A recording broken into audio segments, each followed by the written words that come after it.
wasn't that long ago that you were barely registering in the polls here in New Hampshire, and this week one came out that says that you're in third place. I know your super PAC has spent a couple of $1 million. Close to second, huh? Yeah, close to second.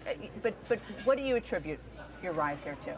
Well, I think, the fact that there were some commercials on that, let people kind of know a little bit about me. And then we've done, I don't know how many town halls now and how many meetings. And I was always pretty confident that if we could do that and people could hear my record and get to see me, that, we would probably do pretty well. I'm having an absolute ball. I am having so much fun. So we go into this town hall and I almost lost my breath.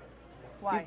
Well, because there's so many people in there. It was just like, wow, I mean, this is amazing. And I just wish my wife had been here to see this. And they're just great people, and it's kind of emotional in a way. Okay, so you talk a lot about the fact that your faith guides you, and specifically it guided you on your decision to accept Medicaid dollars. You talk about the fact that when you die, you're not going to be asked at the pearly gates if you cut enough government spending, but did you help people who need it most? Beyond Medicaid domestically, where else does that principle guide you and your policy? Well, I think it relates to, like early childhood education, poor kids, people who were in prison, giving them a chance to get their lives back if they want to earn their way there. But let me say that the Medicaid decision was not, I didn't read a Bible to decide that. I knew that, number one, we would save money by taking people out of prison and letting them get a job where they could become a taxpayer. So we save money over the long run by this. But secondly, there's a morality of why would we want to lock a schizophrenic or a bipolar person in a prison cell? That's not what America is. I don't read a Bible to figure out what I think, but I have a heart for people who, and look, I don't question anybody else's, but I just have a heart for people who have been disabled or disadvantaged, and I care about them. You talk about the social safety net in a way that a lot of Republicans don't. You sound like a Democrat sometimes. I think Republicans allowed themselves to be put in a box. Like, if I care about people, like some lady whispered to me when I walked out of the town hall, she says, "Thanks for caring about people." And she's like whispering, like that's, no. To me, conservatism is giving everybody a chance to be able to be successful. That's the way Reagan was.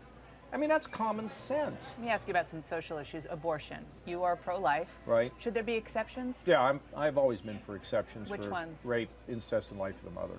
And as you know, because you were standing on the stage, two of your competitors, Marco Rubio and Scott Walker, said that for no exceptions. Look, I think no matter what your position is on the issue, you have to have respect for people. And I do, and it's an issue that people have a right to have a different point of view. So, do you think that they would be electable against a Democrat supporting abortion with no exceptions? Well, I think that it's an important issue, but I think there's many other issues that are really critical. Early childhood, infant mortality, the environment, education. I think we focus too much on just one issue, and now that the issue of gay marriage is kind of off the table, we're kind of down to one social issue. Well, but it's one that matters to a lot of people. To a lot of people on both sides. Why are exceptions part of your belief? Because I think it's reasonable. Let's talk a little bit about foreign policy. There was another beheading at the hands of ISIS. If you were sitting in the Oval Office now, would you commit more ground troops, American ground troops? I would do it as part of a but I would be working to get the other countries to jump in and join us. I don't want to go alone. Let me tell you what I would do. First of all, I would have supported the rebels in Syria that were under the top Assad.